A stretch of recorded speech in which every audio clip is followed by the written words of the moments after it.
Howdy, Pilgrim. Welcome to Conversations with the Boyce Reason. I'm your host, Benjamin Boyce, and today's conversant is Sasha Ayad, licensed professional counselor and specialist of gender questioning youth. In this conversation, we talk about the ways in which the gender ideology is pushing youth in directions that they have a really hard time getting back from if they decide to change their mind. She is a frequent guest, and so I'll let you have at her, and always happy to have her. Here's Sasha Ayad. Okay, there we go. I'm waving. Can you see me? I can see Waving? you. You're so animated. Okay. How does my sound? Does this sound like it's on? Nice. So It's much on, better. isn't it? Isn't that So much better. Oh, yeah. Oh, good. And isn't it cool? It's a little snowball, is what it's called. And I didn't even have to carpet all the walls like you suggested. You still might have to do that eventually.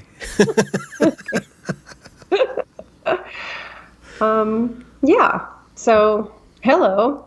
Are we recording? I mean, we are always recording when it's Yeah, I'll you. cut in, but I won't Okay. publish anything if you want to do some off-recording conversation. We can, if you want, we can do off recording after. Yeah, That's what usually happens.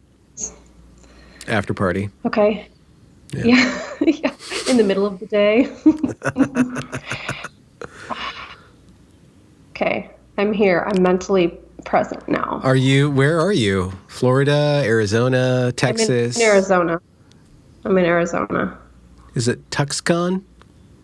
Or PHX? Poenix? Peonix? Yeah. Yeah, I'm in Peonix right now. Oh, wow. Actually, there's no clever way to pronounce it, but I'm in Scottsdale, Arizona. Scottsdale. Scottsdale. That's how you might pronounce it. You hang out with a broad with a brogue, right? Okay, if I'm lost now. I don't know what that means. Stella's got a brogue, Irish brogue. What does that mean? It's the accent. That's what a brogue is, an accent? Oh, it's the Irish specific accent, but the Scottish specific accent, which Watson/Sinead has, is a bra. Oh, I didn't know any of this. Really? But yes, I do hang out with Stella. We talk all the time on our podcast, which has been really fun. Actually, the last time I was on your program was when we were just getting ready to launch the podcast. So how many episodes? It's been a while. Episode 26 is coming out tomorrow. So, yeah, it's gone by really fast. But it's been a very interesting. Really, it's like the treat of my week when we're recording the podcast. I'm really enjoying it. And you guys are mapping so much territory, too. Yeah, I mean, it feels like we have an endless amount of topics to cover, and we're constantly thinking about interesting people we want to interview, and it's almost hard to kind of rein it in and figure out, well, what should we do next, because we have all of these ideas. But it's been really interesting, and we've been kind of surprised in a pleasant way by the feedback. I mean, first of all, I think a lot of dysphoric people who are either trans and continue to identify as trans, or people in the process of detransition, or dysphoric people who are kind of on the fence, have reached out and commented about how helpful the podcast has been for them. And that's been really, really nice, because, you know, we often hear from parents who are really appreciative of our work. And then in individual therapy, of course, we have our client relationships. But in terms of other feedback we tend to get online, there's a lot of accusations that come from kind of activist communities that we're doing really harmful things. But some of the feedback we've gotten, it indicates otherwise, and it seems to be really helpful for people who even are going to transition or have transitioned. So I think that's really great to hear. When you are accused of being doing harmful things, I'm very aware, and I've documented thoroughly the inflation of the word harm. and the accusations of harm being leveled against people in order to strictly, in a political sense, shut them down. But what would be the strongest way that you could possibly be harming trans people or the trans community, and not just you specifically, but people in your position putting out this information that you have been putting out? Well, I think we've touched on this in a previous conversation, but I think one of the possible arguments that would make sense from the outside is that, myself as a clinician making an observation about a cultural phenomenon and my opinion of it is very different from what the actual clinical work looks like with a gender dysphoric teenager, right? So I might say to you as a therapist who's observing all of this happen that I think that there's been a social contagion, and I think some of these young people wouldn't have been dysphoric otherwise, and I don't really think you can be born in the wrong body. But in a clinical setting, I'm not saying that to any of my clients. I'm approaching that with a lot more care. So I think if anything, people on the outside who listen to some of my interviews or, some of the kind of quick things I've written about it could easily misconstrue what therapy looks like. And I think that's particularly why the podcast has been so great, because we're able to slow down, and without the obstruction of time, we're able to really dig into these topics. And we're actually working on a series right now called Behind the Curtain. And we're talking about exactly what happens in therapy with a gender dysphoric person. So that gives audiences the opportunity to really hear, how does this look in practice, rather than me talking about what I think theoretically about gender dysphoria. So I found that to be a really valuable way to put it out there. And granted, most of the complaints about us are coming from individuals who are not going to really sit there and spend the time to listen. But if they were to listen to our podcast, I think any misconceptions they have about how I work would quickly be dispelled. And I think the work that I do and the work that Stella does and the work that a lot of our colleagues do is very basic, and it's still respects where the client is. If somebody is identified as trans, we don't attempt to change that. We don't challenge them on that.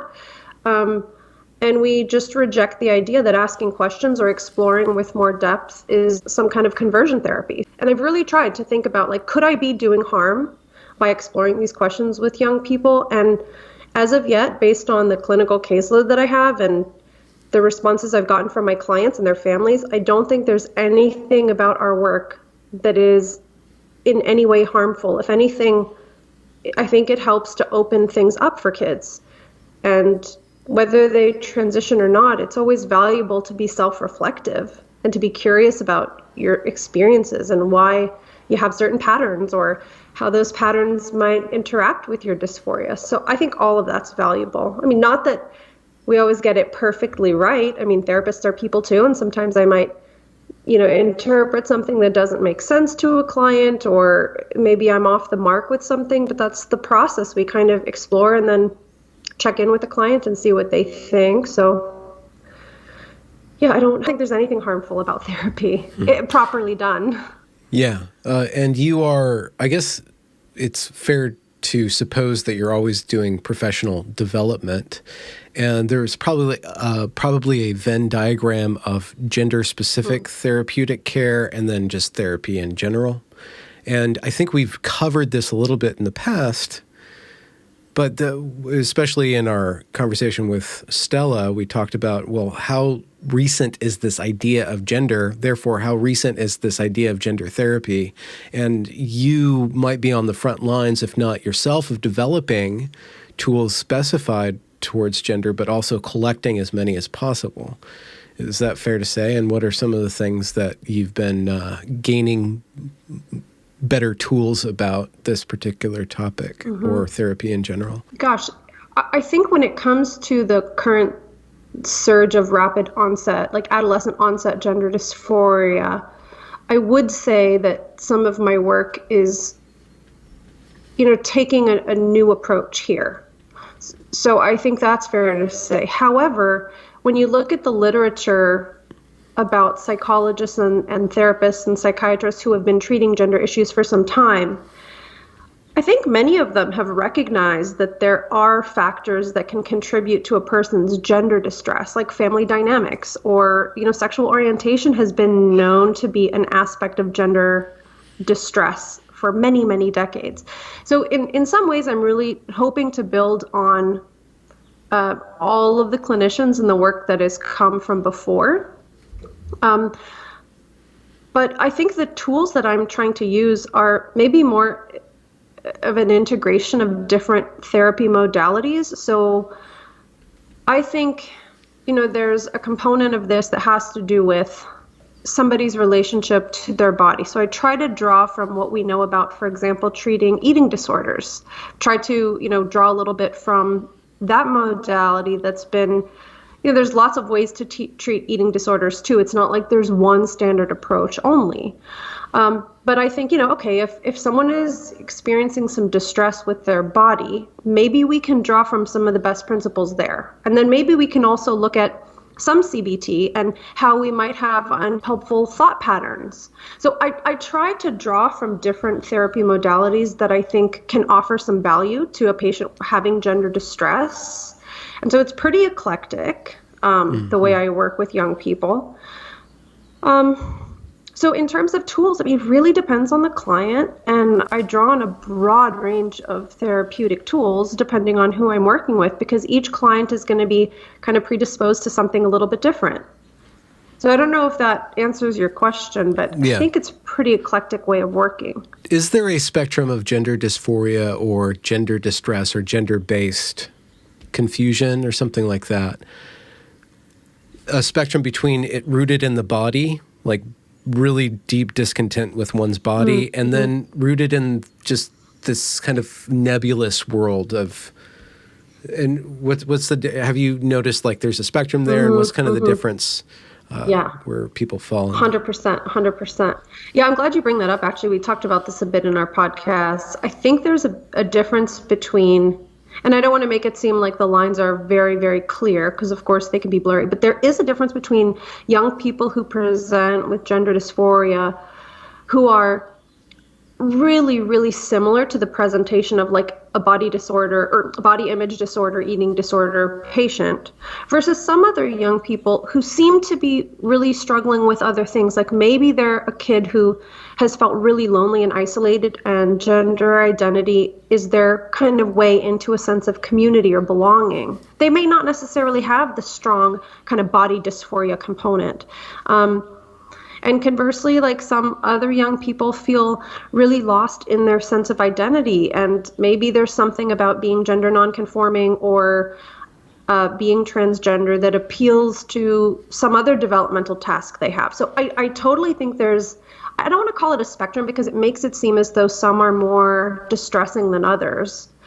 But there are different, I guess, let's say, needs that are attempting to be met or motivations underlying the gender dysphoria that really vary from person to person. And sometimes, when you start digging into it, a client might realize this is a way to kind of escape or be less visible. Like there can be such a broad range of things driving the dysphoria, and it takes some time and it takes some unpicking to, hypothesize about that and connect the dots about that and check in to see if the client thinks that might be going on. I think a lot of these things happen, in a way that's not always obvious initially. It's kind of a subconscious thing.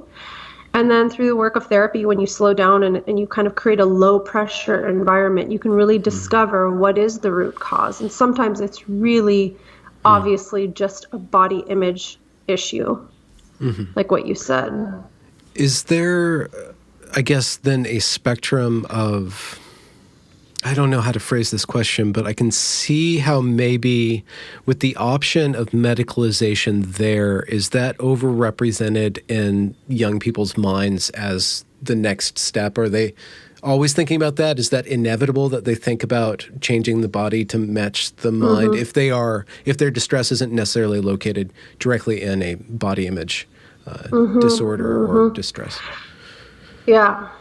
That's a really good question. I think one of the benefits of doing therapy kind of over a long span of time rather than like 6 weeks or 12 weeks of therapy is that you get to see how this evolves for patients or for clients, I guess I should say.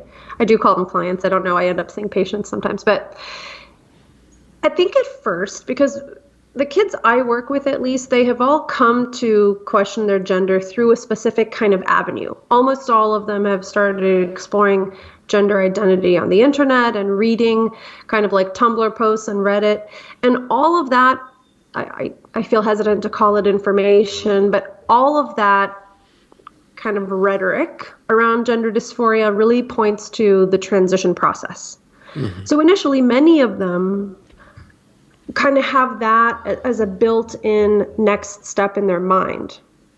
But over time, what I have found is that some young people, if they're able to like feel more comfortable in their body or start thinking about gender in a more flexible way, that focus on the transition process sometimes becomes a lot less important.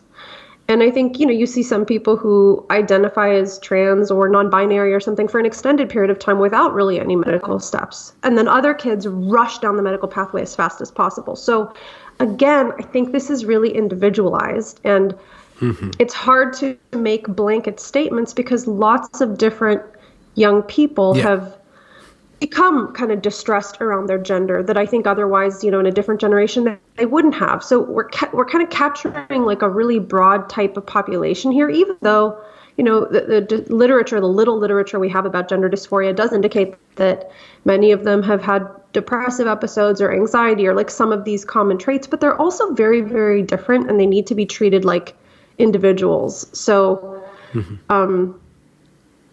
there's not just kind of one pattern that I see, though, it's also important to remember that in adolescence, that's a very normal thing to get fixed on a concrete solution to your problems. It's very much a part of being a teenager and a young adult to kind of go full steam ahead with what you think the solution will be. So it's not developmentally unusual. It just so happens that right now at this period in time, there's this particular cultural story that feels really salient for these kids, but they're doing something that I think in a different time period or a different generation could have looked slightly different, Mm-hmm. You brought up Reddit and Tumblr, and that is the things are moving TikTok, so fast. Let's not forget, things do move so fast. Like TikTok is new, and that's a whole other thing that I'm learning about, but barely know anything about. Yeah, I've looked at that. There's some pretty interesting dynamics, let's say, on around gender and how one is to act. And there's certain young people who are very on fire telling other people how to act, but that's kind of also development. It's inappropriate, but it's developmentally appropriate, or it's an inappropriateness that you can kind of expect from a certain age group. However, what I was saying is that Tumblr and Reddit and now TikTok, those are classic ways to learn about gender and to get into that. I've been seeing, because it is Pride Month, that Bloomberg and NPR, among others, these major outlets are now pushing the same exact thing that 5 years ago was bottled up in Tumblr and Reddit. And now it's being completely enshrined by or legitimized, I suppose, by the major news outlets and at least probably their younger cohort of journalists, if we can call them that. Yeah. Do you have any thoughts about how that scales and how that influences your work, I suppose, specifically? Yeah, I mean, this has kind of been my fear for a couple of years, that this was going to go fully mainstream. No longer is it a 15-year-old who's like telling mom, oh, by the way, did you know that you can identify as a different gender and that sex isn't, real, to NPR telling mom that. Like, that was my concern. So I think this just goes to show that there's either an idea that is so powerful, that it's so enticing that people can't kind of slow down the proliferation of it in our culture, which might mean there's something there for us to look at. Why is this such a powerful idea? Or some of these, activist groups that really do have a huge amount of funding behind them and a lot of power are pushing their way into institutions while the institutions aren't even sure what they're getting themselves into. And the sense that I get is that it's the latter. I think if you are an outsider looking in and you don't really understand this kind of conveyor belt of medicalization and surgery that is happening to these kids, you might think, of course, what's the problem with supporting transgender rights? It sounds like such a great thing. And I suspect that these institutions just have no idea what the consequence is. And on the other hand, what I see is that because so many kind of like hospitals and clinics have popped up over the last, decade and a half and have been transitioning all these young children, those kids are now coming of age and they're turning 17, 18, 19, and 20. And we are seeing a surge of people detransitioning. So I think, the detransition Reddit, started out, of course, with 0 and it got built up. And now there's something like, is it 19,000? Have you looked at it lately? It's some crazy number. Yeah. Okay. Okay. Well, don't quote me on that exact number, but it is now just huge. And, for example, 60 Minutes did this piece recently about transgender healthcare, and they spent a little bit of time talking about detransition. And I think, we're going to see this kind of parallel process where you see institutions fully adopting this like hyper kind of queer theory based idea of gender. And also you're going to see the fallout, which is a medical fallout. You cannot deny the realities of the medical implications for these young people. So it's happening at the same time, but I think eventually, and we're starting to see it, there is a complete clash. So I think, a couple of years ago, there were people like myself and some of my colleagues who were kind of waving the flag of concern, like, hey, this is a problem, and nobody really believed us, and they thought we were all kind of crazy conspiracy theorists. But now, a news program as big as 60 Minutes is covering this topic, and this is a real problem. So the days of trans activists saying, this isn't really a big deal, this is a minority of a minority, this barely ever happens, I think that's over, and the facts are going to reveal themselves. But 60 Minutes was very careful to include that specific claim.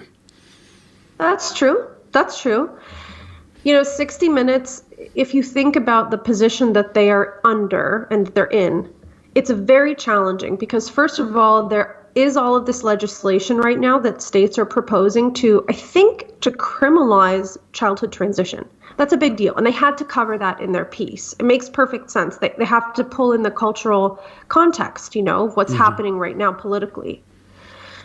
And I see their piece as, I totally understand why the detransitioners that they spoke with felt frustrated about how the piece was framed. And I personally felt frustrated that the main character in the piece, I think someone named Erica Anderson, I believe, a therapist, kind of framed the detransitioners as trans people who didn't get the appropriate health care.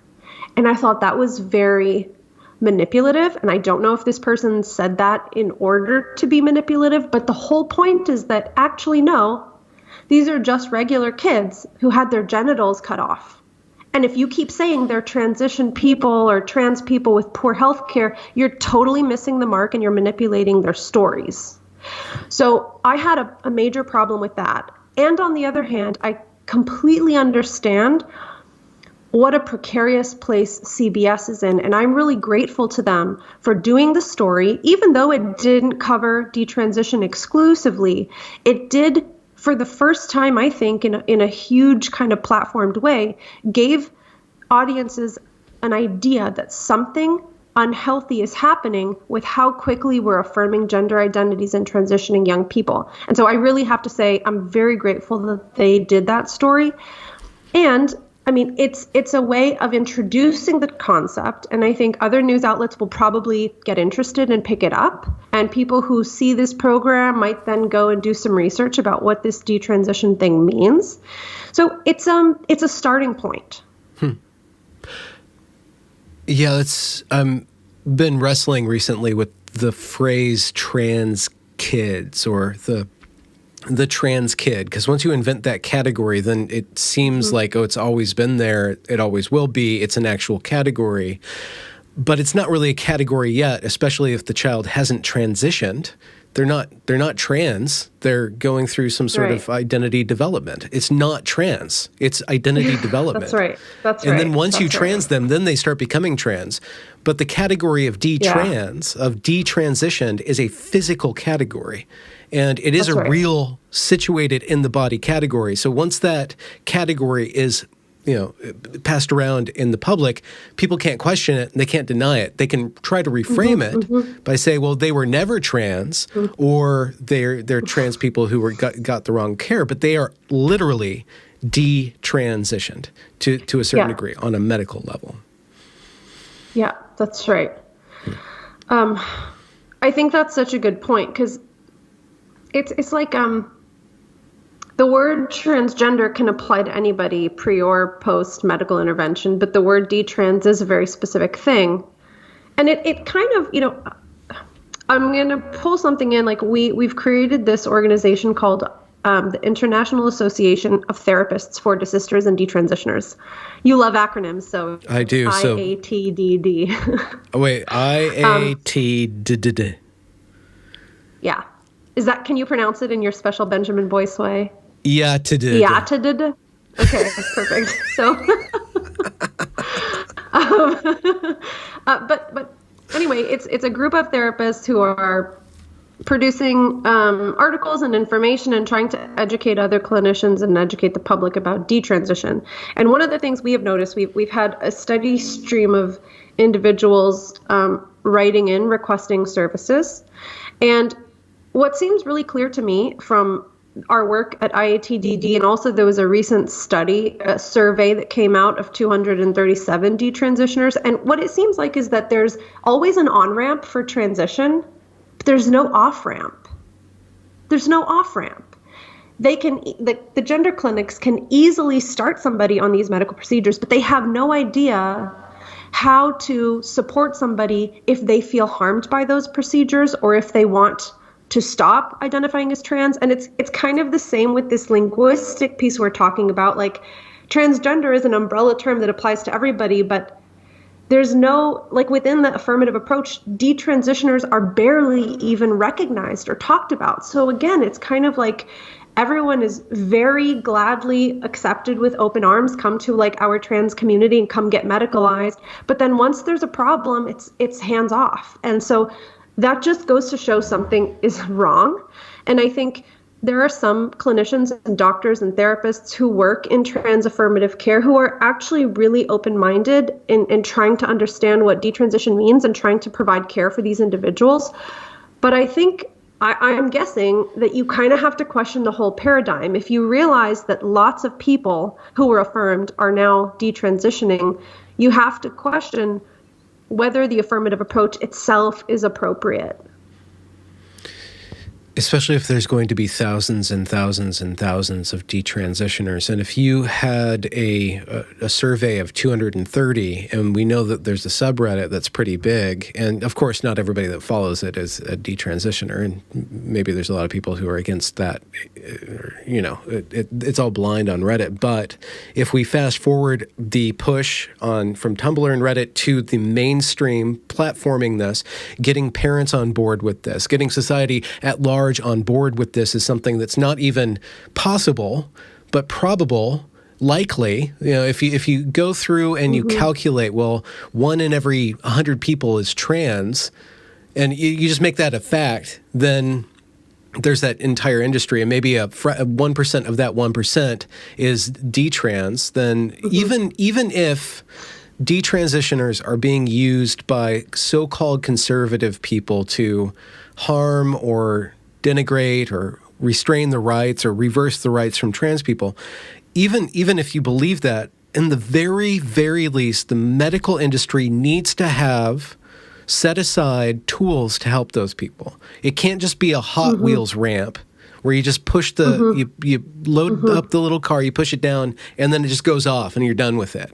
There's no landing pad. It's just this, flying through the air whippy thing. So in the very, very least, I think that everybody can be on board for getting detransitioners care and setting up that as a permanent installation within gender clinics at large and the medical industry at large. We might ask how many, let's just take it at face value that there's such a thing as trans people, right? That they're born a certain way and that they need medical intervention. Let's just, for the sake of argument, take that as a fact. I think the affirmative care model is based on the idea that, like how many non-trans people can be medicalized for the sake of providing affirmative care for all trans people? Like, how many are we willing to sacrifice? And the affirmative care model, like based on some of the activist rhetoric, seems to say as many as necessary because they don't want to put any roadblocks to transition. So that must mean they're perfectly fine with medically intervening on a bunch of cis people just so that we can cover every trans person who might need it is going to get it easily. And to me, that is literally crazy. That's just totally illogical. Well, it's crazy logical as a statement, but as a practice, it's malpractice, and it's the grounds for the undermining of the trust in our institutions and our medical institutions, and not just our trust in them, but some legal action will come to the fore if that is implemented. You can't sacrifice people. You can't do that. Yeah, I mean, it reminds me of, for a while on Netflix, there were all of these documentaries about people who were falsely incarcerated or people who were pressured into false confessions and, put in jail for crimes they didn't commit. And that's an appropriate reason to be shocked and angry at how justice is carried out, because it's like the same principle. Like, how many innocent people are we willing to jail just to make sure we capture every criminal? And I think most people would err on the side of no, we have to make sure that justice is carried out carefully and appropriately with every single case so that we don't have those false positives in a way. And I think a similar kind of outrage should be coursing through society when people realize that all of these young people who just needed maybe like a little time and psychological exploration and a little bit of kind of stabilizing have been medically transitioned for this cause. I can't help but think that it's a cause, and I wish it wasn't so contentious. I don't want to set up, an us versus them paradigm at all. But some of the activist rhetoric just makes me think this doesn't seem to be based on actually protecting people or giving them appropriate health care or looking at their outcomes. This is really about just pushing forward a cause. Well, it's difficult to not enter into this conversation and spend time in this conversation, as you have longer than me, but I've put in a couple years into this. It's very difficult to not end up on a side. You've put in a lot of years. Yeah. And for sure. While I appreciate and I do trust that you suspend that anti-cause in the clinical setting, when you look outside at the social factors of this, and then you enter into the conversation, and then let's say a very brilliant YouTuber has him on your channel to talk about some of the complexities of this issue, and you put yourself in the limelight, and Barnaby Dixon, puts himself there too by presenting this non-popular view onto YouTube in the social media environment, and it attracts a large amount of pushback. I thought you were talking about yourself as the brilliant YouTuber for a minute there, but you are also a brilliant YouTuber. Get out of town. It's really because you've had me on a lot, so I thought that's obviously you. Well, I was trying to do a segue into the backlash that particular video of Philosophish and you that was just published a couple days ago. There's a big pushback on that, like a very strong pushback, and it looks like it could damage the reputation and the career of Barnaby because that's how the social aspect of this is. So there's the medical aspect there's the psychological aspect, the clinical aspect, both medically and then psychologically. And then there's the social aspect. And every time you speak out, you're interacting with that social aspect. I'm trying to formulate a question here, but how do you get the information out there, withstand that criticism, and try? Where are you at with that? How do you feel about that? Okay. Well, I mean, there are a lot of important things you raised. First of all, I want to say that I don't think we should assume that this is going to have a negative impact on Barnaby's career. First of all, he's an incredibly thoughtful and sensitive person who, the way he explained it to me is that he's really interested in having conversations about topics that are difficult to discuss. And he wants to use this medium of the philosophish to kind of raise questions and even challenge the guests. But ultimately, he wants a compassionate discussion about topics that are important and kind of relevant right now that are difficult to talk about. So I don't think he himself has really taken a side, because this is kind of how we led in there. I think he's just curious because, of course, any of us who are paying attention see this has become a really big topic in the culture to talk about transgender children and what's going on here. So I don't see why just starting these conversations will end his career in any way. However, I do think, based on the comments, first of all, the likes are important too, because I think his video has far more likes than it has thumbs downs, or whatever you call those. So more people liked it than didn't like it. And of course, the comments are probably coming from individuals who either they themselves are very much bought into the idea of gender identity as a concept. They maybe are wrapped up in it, or people who, from the outside looking in, just kind of like what I alluded to earlier, they think that this doesn't make sense. They can't understand, why would a therapist not be supportive of trans kids? And if you haven't really looked into the topic and you're not aware of all of the complexity and some of the darker aspects of transitioning children, you might not get it at all. And so it might seem kind of odd that he would have on somebody who's taking my stance. And I have to say, another thing is that in a matter of really 15 minutes of footage, trying to display all of the complexity around this, it's impossible. It's literally impossible. And, since the conversation aired with Phil, I have thought and rethought and rethought of a million ways I could have answered the questions better. And that's just the nature of these types of, YouTube things.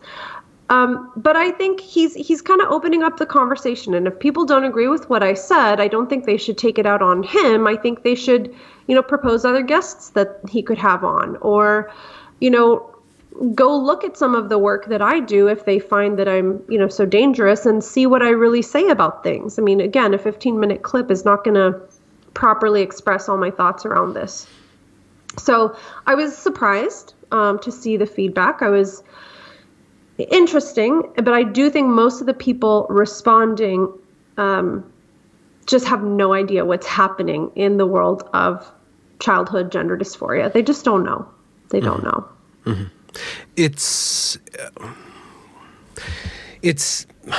I've spoken with Angus Fox. I've spoken with people in the lesbian and gay and bi and et cetera community about that. And they're really worried about child transition.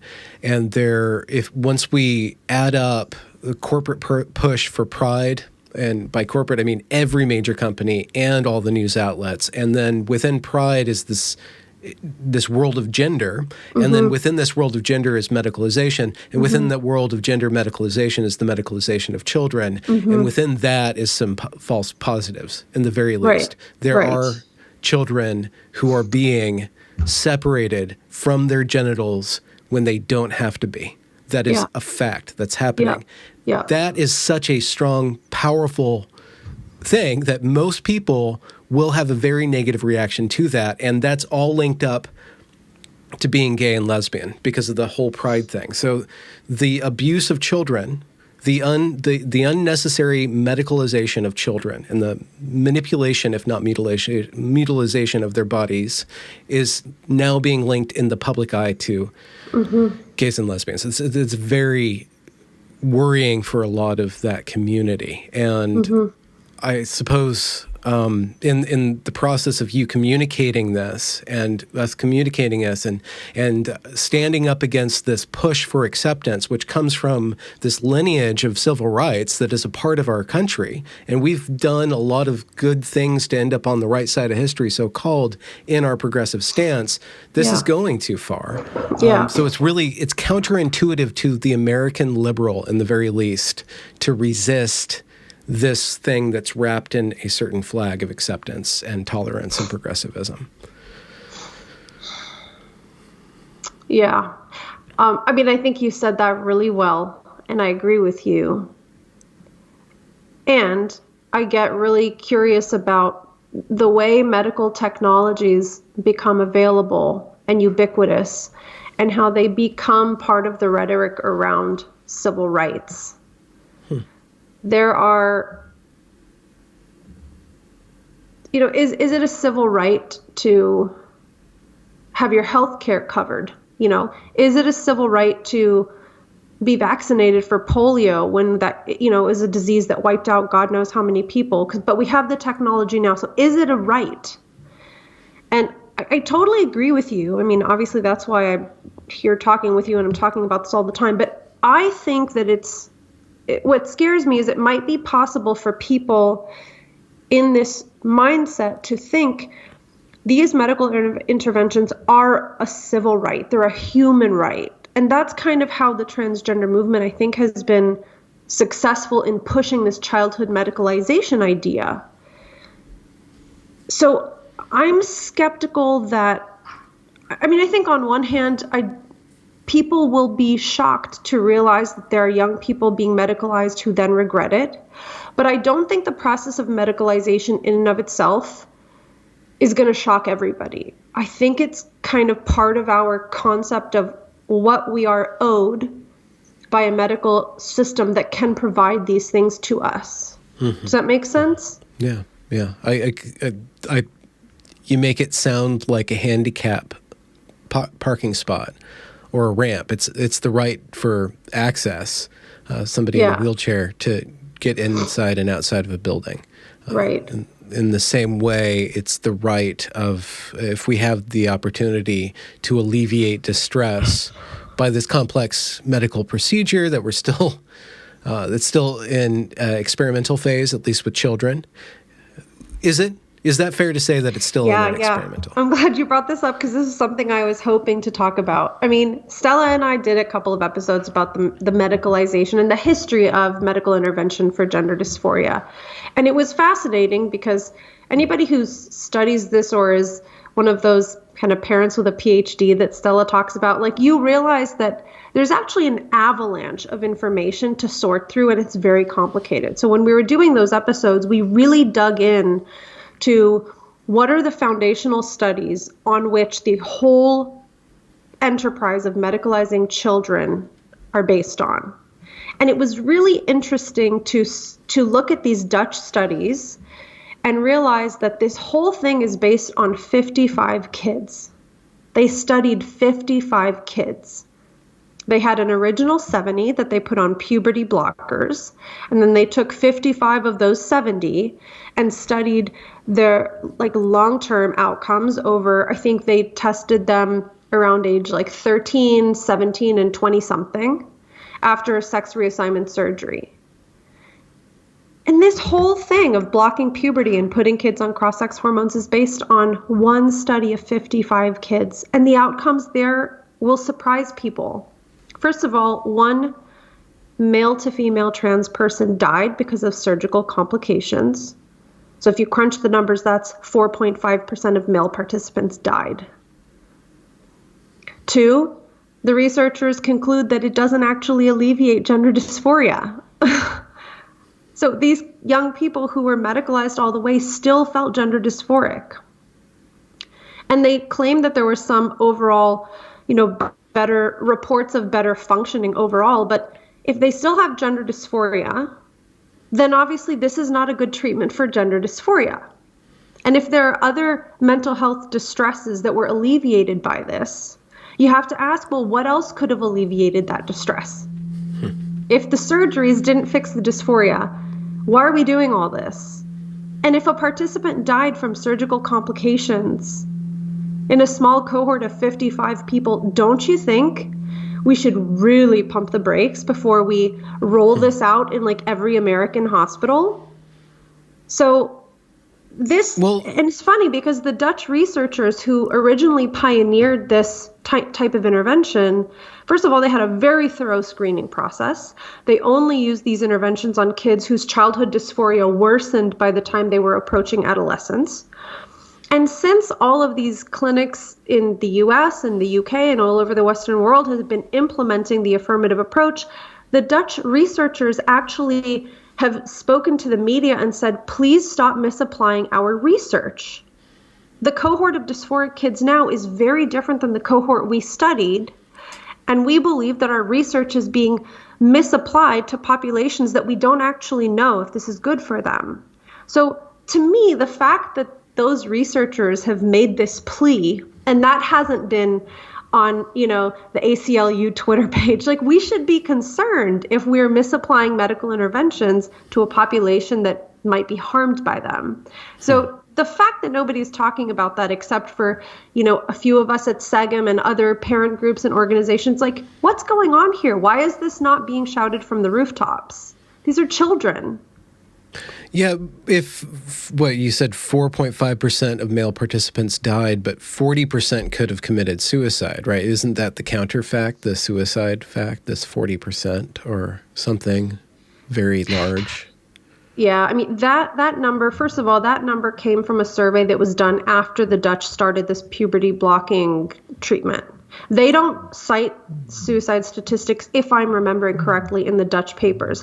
What they say is, it seems possible that the distress from puberty may be more harmful if we don't intervene for the kids who are getting progressively more dysphoric. So they said there may be a benefit to intervening that outweighs the risk of going through puberty.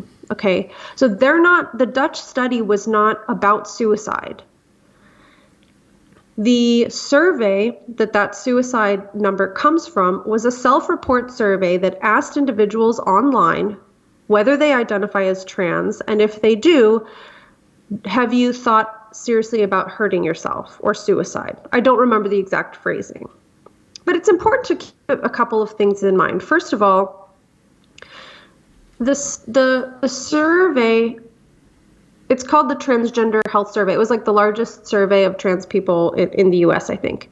The survey does not determine whether or not the individuals answering the questions have medicalized or not. So what that means is you might have a 15-year-old who just started questioning her gender yesterday, and then you might also have somebody answering the survey that had SRS 20 years ago. Like, we have no idea what the differences are there. And secondly, any therapist knows that a person stating that they've thought of hurting themselves or thought of killing themselves needs to be taken seriously. However, it's not the same thing as an indication of actual suicidal behavior. So one of the markers of suicide risk is if there was an actual attempt in the past, not if you've ever thought about suicide. So it's a conflation of a lot of important things that maybe a layperson wouldn't know. But therapists know this. Therapists who are experienced in studying suicide know this. So I think that statistic is really misused, and it's used as a fear-mongering tactic. And frankly, it's really a disservice to the young people themselves who hear this coming from an authority figure, and then they're afraid that they're at a high risk of suicide. And like, there was a book written a few years back about this string of suicides in like Palo Alto, California. I don't know if you've read it or heard about it, but they showed, like, they were talking about all of these kids in these very kind of expensive private schools that all had kind of suicidal behavior. And there was like a long string, unfortunately, of kids killing themselves. And it was found to be related to the reporting on it. And so the CDC has really strict guidelines about how we're supposed to report on suicide because, sadly, it spreads by social contagion. And it spreads by creating kind of a glamorization of the victim or simplifying the reasons for their suicide. Like, oh, she killed herself because she had a fight with her boyfriend. Well, you can't say that because that makes it way too simple. And it creates in the listener's mind or the viewer's mind the idea that suicide is a solution to life problems, even though the reporters don't mean to do that. That's the gift and the curse of psychology. Like our brains do weird things with information. So in general, yes, that 40% suicide number is A, it's a misused statistic, and B, it's irresponsible to keep saying to young people who are already distressed that they are at a high risk of killing themselves when, first of all, they're not, and second of all, you don't say that to a young person. And you don't say that to their parent to try and threaten them or kind of, bribe them into or blackmail them or whatever into medical treatment. That's just so unethical. The activism, like so much activism, is not responsible in the same way that research is and therapists are, and the details that are unearthed by careful study are suppressed by the algorithm. If you're trying to send a big file to a lot of people and you only have so much bandwidth, you got to scrunch and compress that down. So much is left out. Into these little sound bites that go out and then are built into these arguments, these kind of shambly arguments that are then enforced by a bunch of people with a bunch of different intentions behind enforcing that. But like I saw on the Barnaby Dixon video, I just want to point out the phenomena of whenever this story or this narrative that you're presenting gets a certain level of a platform, like there's this magic number. When it gets too visible, then this mob behavior comes and really tries to cover it and divert from it. It's just an interesting phenomena that I guess it's at least important for people to be aware of.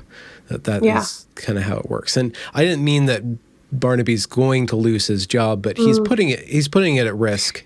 Just strictly from the fact that people are getting canceled left, right, and center for presenting ideas that are contrary.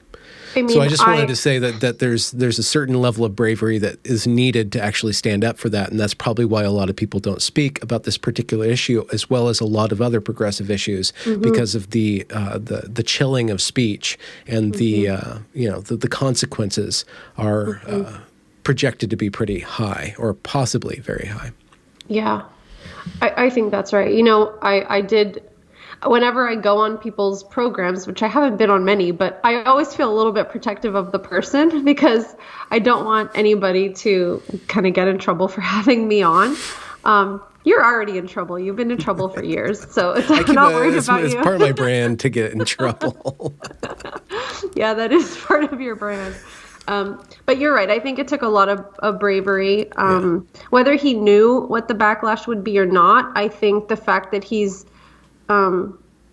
still continuing to tweet clips and engage with people on it. And there was a big backlash for 60 Minutes, too. I mean, they were going to do an episode. If I recall correctly, the episode was entirely going to be about detransition, and they scrunched that down and they sandwiched it with pro-trans positions.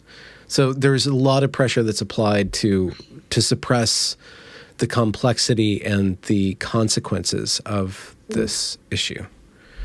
Yeah, and with a platform as large as the one 60 Minutes has, I'm really curious of what is going to come out of that because, people like myself, typically we only get the attention of either families who are going through this, who really need our support, or gender dysphoric people who don't feel the affirmative approach is that helpful, or we get the kind of visibility from the activists who are kind of trolling, gender exploratory people.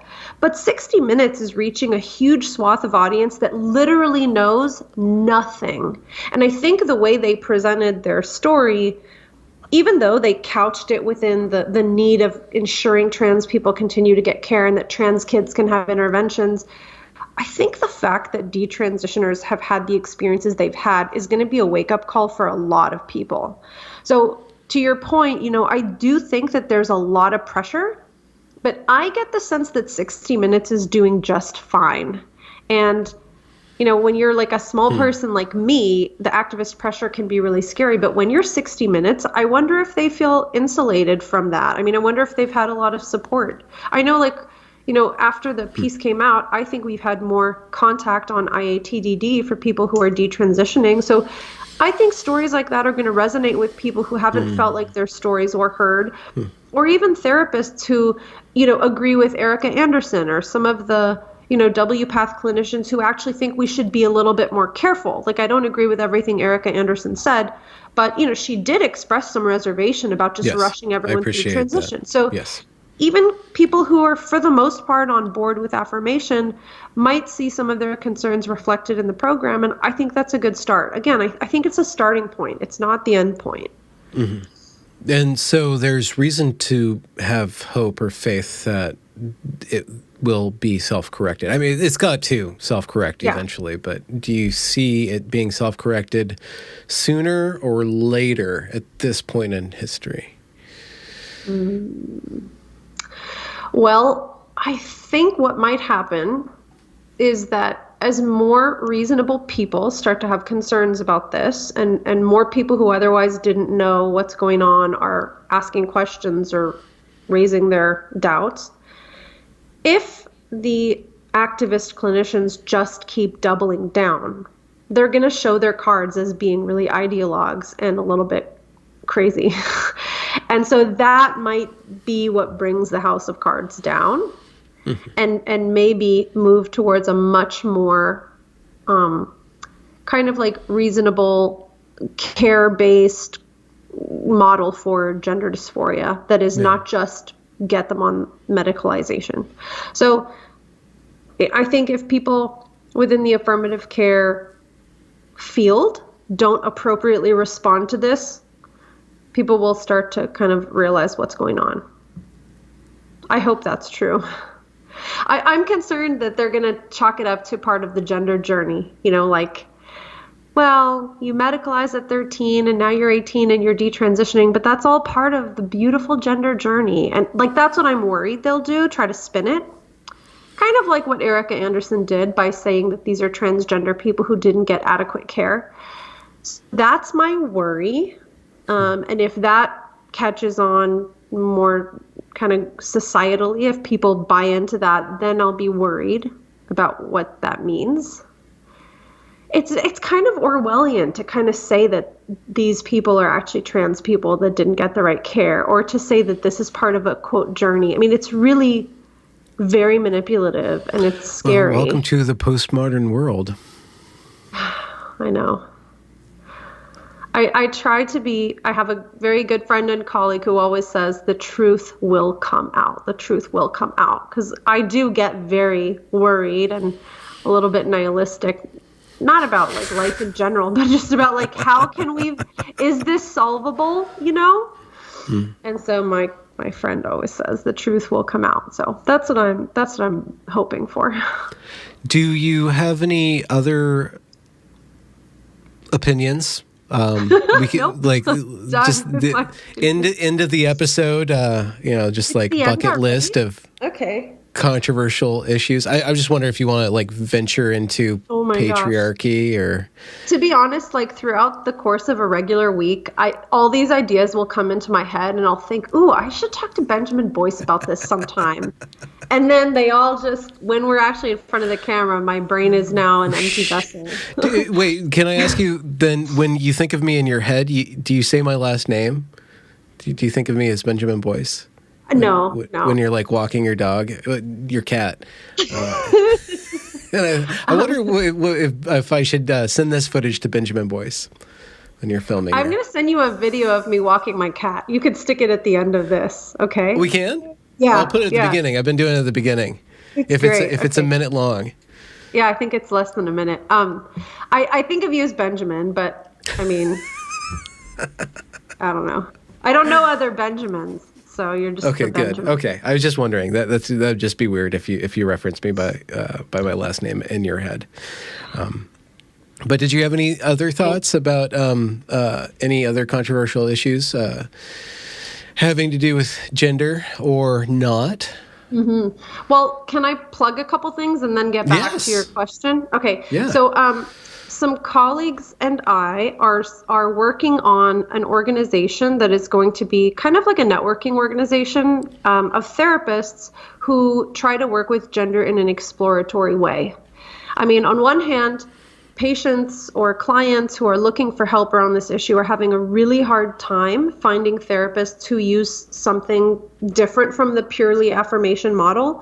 And on the other hand, we're constantly getting contacted by therapists saying, hey, I'm starting to see more dysphoric clients. Can you help me figure out how to work with this population? So we see a need, and we also see an opportunity with therapists who are interested. So it's in the works. Nothing is official yet, but any therapists who are watching this or who may be interested can get in touch with me, and we're going to be putting this together. We're going to have a website where we help connect clients with local support, and we also will be kind of creating like a mission statement of what we believe about gender dysphoria and the autonomy of the client, and also the value of exploration. And hopefully creating some training programs for therapists as well, so that they can learn about all kinds of ways to treat gender dysphoria and work with patients on this. So that's one thing.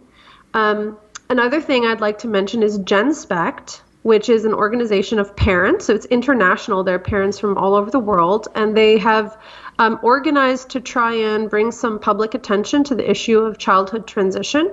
So I think they're going to be working with some media outlets as well, just to provide support for parents internationally. I don't know if there was anything else specific. So now let's move on to controversial opinions that I have. Gosh. This is an impossible question, so you can totally bat it away. But what's your take on the psychological impact of lockdowns on young people? Yeah, we actually did an episode about this. I think it's a really big deal. I think if kids were already feeling isolated before, it is only more so now. I know that a lot of clients that I work with really went into a dark place when COVID started and the lockdowns happened. And, if you have a person who's already prone to being kind of anxious and fearful of the world, nothing like a pandemic to exacerbate that. And that's not to say that if there is a legitimate risk that we should tell people not to worry, but it's just, there was such a confusing response about this pandemic in the media that, I never knew what to make of it, and I'm an adult with my thinking faculties intact, and I'm not going through like a deep depression or some existential crisis. And so for young people, I think it was really confusing and hard.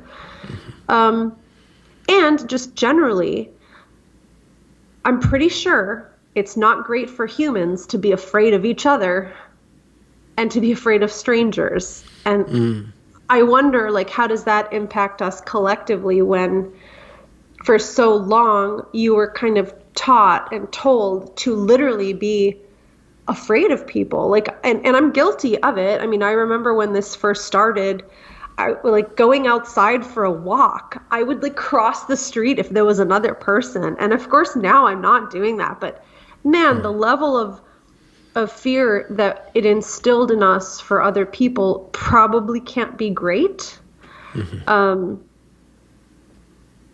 And yet, I mean, I also know of young people who were relatively healthy who, died during COVID and had, relatives die from catching COVID. So, I guess the point is I don't really know what to make of it, but I do think it's really important that we as a society understand that there's always some risk involved when we live amongst others, and that having a zero risk expectation is not right. Does that make sense?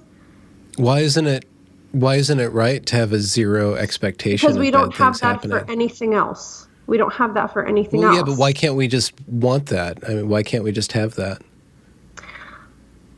That's a great question, but that's utopian kind of idea, and that's always going to come at the risk of actually living your life and having joy and being engaged and being part of the world. I mean, if you want to cordon yourself off and try to mitigate risk in every potential place that it might come, you can do that, but I don't think that's a recipe for a good life.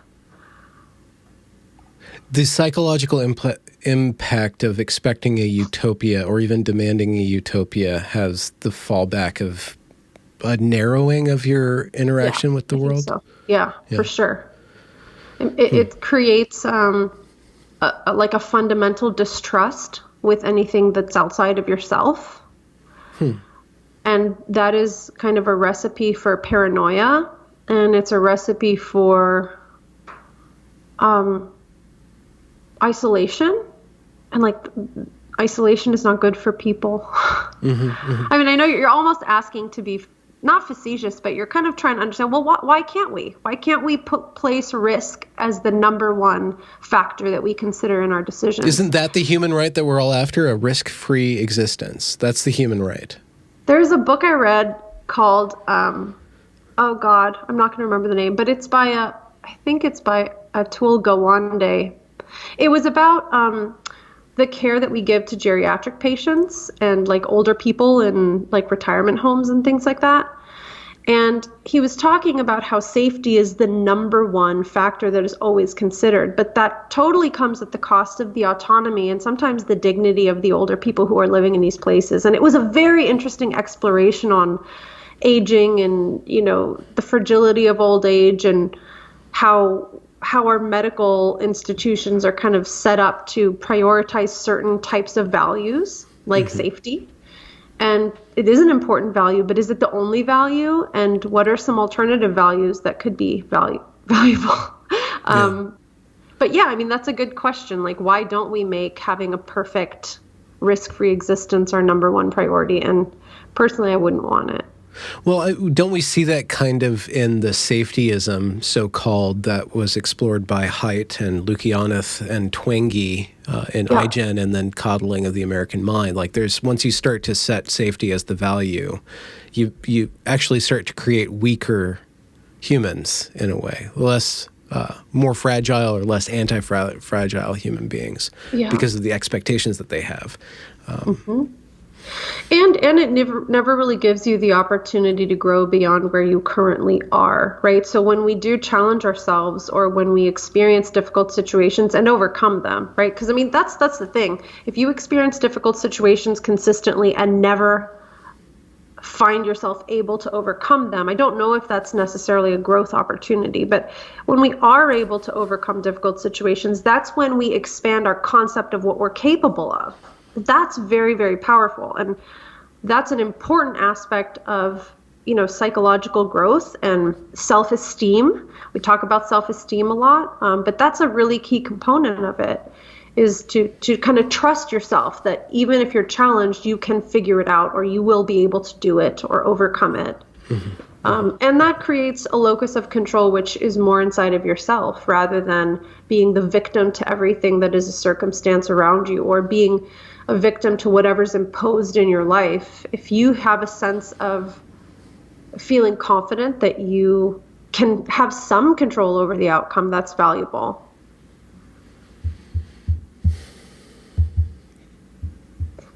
That answered my question. Okay. I'm so glad.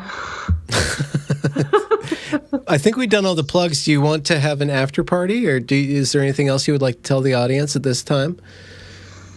Such as you promise not come back on in a year, but sooner? I promise not to come back on in a year? You promised to not come on for a year. You promised Sounds to like come you on. were kicking me off and saying our final goodbyes. Oh, no, I'm not ready for that. I want the grand finale to be final and grand. You've called yourself a brilliant YouTuber, and you've asked me not to come back in a year, so we're on a roll today. You know, yeah, this is great. You're taking the cake at interviewees who are misinterpreting me to brilliant effect. Oh, I'm so glad to be part of that. No, I think we can start the after party now. All right. Well, say goodbye to my audience. Thanks for joining me, Sasha. Goodbye, Benjamin Boyce's audience. Thank you guys for listening. Congratulations for reaching the end of the podcast. If you enjoyed this product, consider donating to this channel via paypal.me/Benjamin Boyce or joining me on Patreon. Also follow me on Twitter at Benjamin A. Boyce. Have a good night.